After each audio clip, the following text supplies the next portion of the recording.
Paghawak at pagtukoy naman sa sino mang government officials ng drug evidence na ipinaparada sa mga press conferences, may panganib na ikalaglag ng kaso laban sa mga akusado ayon sa PNP. Ang detalye sa ulat ni Alvin Baltazar.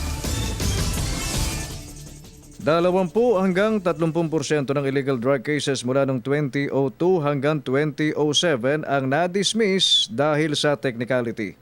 Isa sa technicality ay nauhulog sa tinatawag na paglabag sa chain of custody kung saan hindi dapat tinahawakan o kahit ituro lang ng mga hindi otorisadong opisyal ang nasamsam na illegal na droga.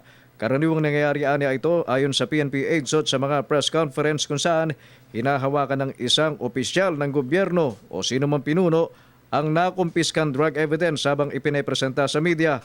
Pagbibigay din ng AIDSOT, bawal ito at talagang maaaring ikalaglag ng drug case. Sa bypass operation, ang allowed lang humawak, pusher buyer, investigador, investigator on case, at saka yung forensic chemist ng crime lab. Yun lang.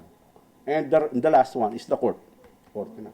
Pag may lumabas dyan, ay questionable na yun. Halimbawa, hawak-hawak ni COP. No? Certain interview sa umaga, ando si COP. Ito pong nakuha namin. Isa niyang halimbawa ang pagkakalaglag ng drug case ng Alabang Boys na dahil lang sa simpleng paghawak at pagpapakita sa media ng na-recover na illegal na droga sa mga akusado ay na-dismiss ang asunto.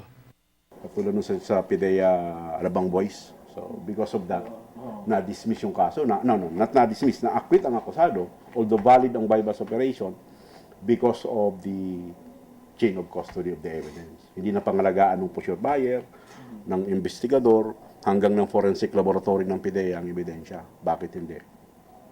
In a press con, sa harapan ng mga media, nandun si General Santiago, hawak-hawak ng ebidensya. Under the law, hindi siya allowed humawak ng ebidensya. Kasi wala siya dun sa tuloy-tuloy na kadena ng ebidensya. Wala yung General Santiago dun, walang chief PNP dun. Kahit ako, wala ako dun. Dahil lang dun, sir? Oo, dahil lang dun. Hindi na pangalagaan yung ebidensya. Pakiusap din naman ng Anti-Illegal Drug Special Operations Task Force sa media, huwag nang urutin o sulusulan ng opisyal na hawakan ng nakumpiskang droga for photo opportunity purposes. Sa isang iglap anya kasi ay maaaring mawala ng saysayang pagod at panahon na kanilang ginugol para masakote ang isang drug suspect kung sila'y masisilat dahil lang sa simpleng technicality. Pakiusap ko sa mga taga-media na wag namang i-instigate yung mga chief of officers, chief of police na hawakan yung ebidensya, no? Kasi baka yun din ang maging daan para matalo yung kaso, no? Para sa Telebisyon ng Bayan, Alvin Baltazar.